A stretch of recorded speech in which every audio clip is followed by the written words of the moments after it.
What's up, everybody? It's your boy Captain Save a Whole Lot of Time, the review hero. We about to do a Southpark analyzation because I think my boy Eric Cartman was done wrong, and I can't be convinced different.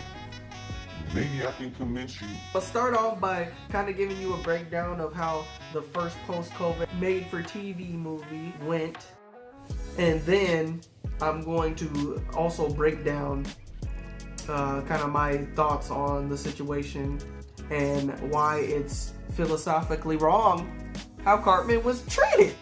Stan returns to Southpark because of Kenny's death and an invitation from his ex-best friend Kyle.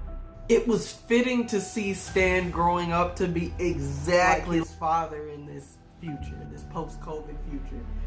All eventually boiling down to a reunion with Stan, Kyle, Token, and all of the old gang. Tweak, Craig, Clyde. Clyde especially is hilarious in this episode. Which brings me to my favorite part of the made-for-TV special. Cartman has evolved. He's got a good job, he's got a loving family, he's got stability. He became a rabbi. That 360 turnaround, I feel Cartman deserved it. He went through his bullshit as a kid and matured as an adult, as anybody in real life would. Correct or not? I feel like it was the perfect future for Cartman, but more on that later. While Stan is having grieving issues, and Kyle's acting like they're still in the 3rd grade, Southpark is suddenly shut down due to one unvaccinated person, Clyde. And the way that they made this all flip together is hilarious. The comedy in it, like, it's crazy. Matt and Trey Parker are unrivaled as far as like skill in comedy writing, I feel.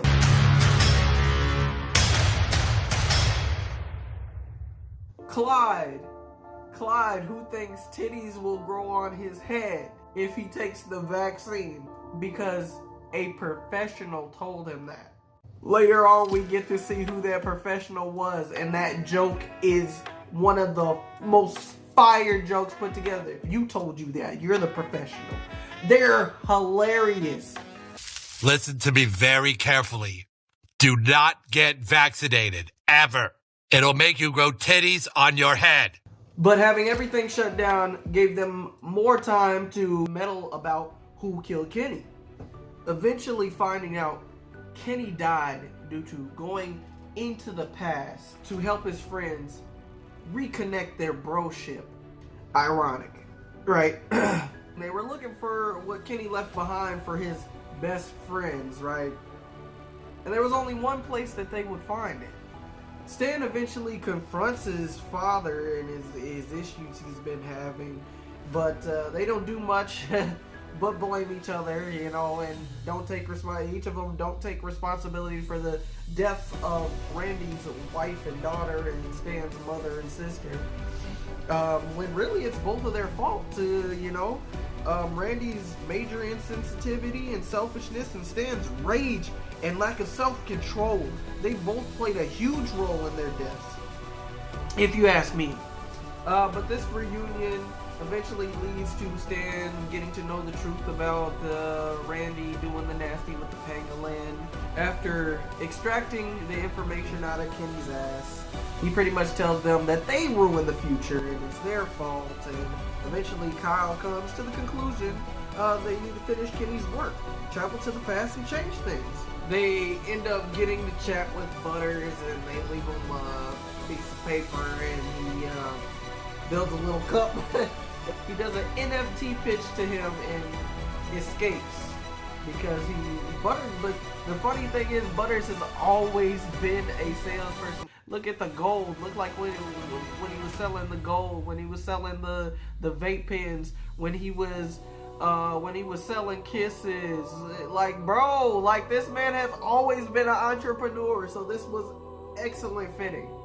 I mean, even though he became a villain, so they turned into like scam, but it's still the same thing. It's cold. Butters' development is cold. A1. I love the way that Butters also came to the conclusion that his parents were assholes that didn't love him. They tried to sell him to Paris Hilton.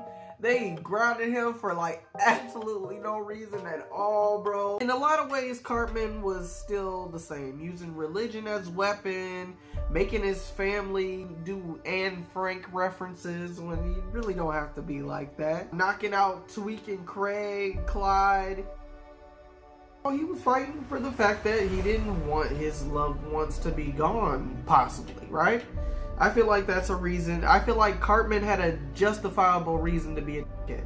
They ended up sending Clyde back in time to kill Kyle. And ended up having Kyle come back in time and say he changed his mind. And then Cartman from the past was like, I didn't change my mind. Shoot that nigga. Shoot that motherfucker. Cartman, his boo bae, you know, give him the talk no jutsu. If it's meant to happen, it'll happen.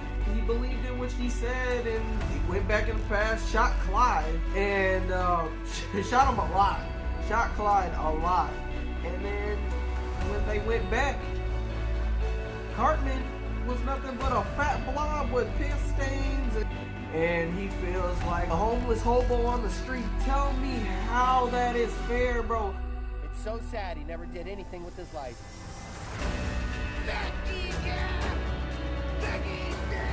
You cannot tell me that it is fair for somebody, just because I worked these last 40 years to better my life and you didn't, doesn't mean you can fuck my shit up. So in conclusion, my boy Cartman got done wrong. We need to see a Cartman victory episode now. We need to see Scott Tedderman Must Die episode. We gotta see that, like where he wins at the end.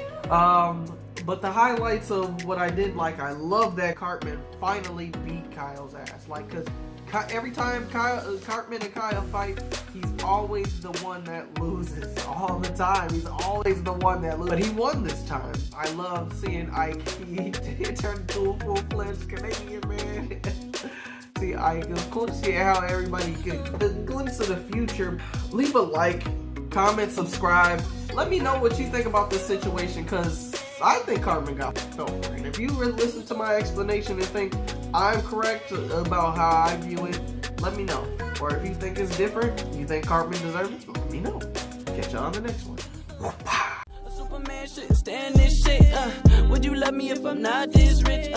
Would you hold me if my whole world flipped? Could you show me where the old love sits? Someone tell her who the fuck I is.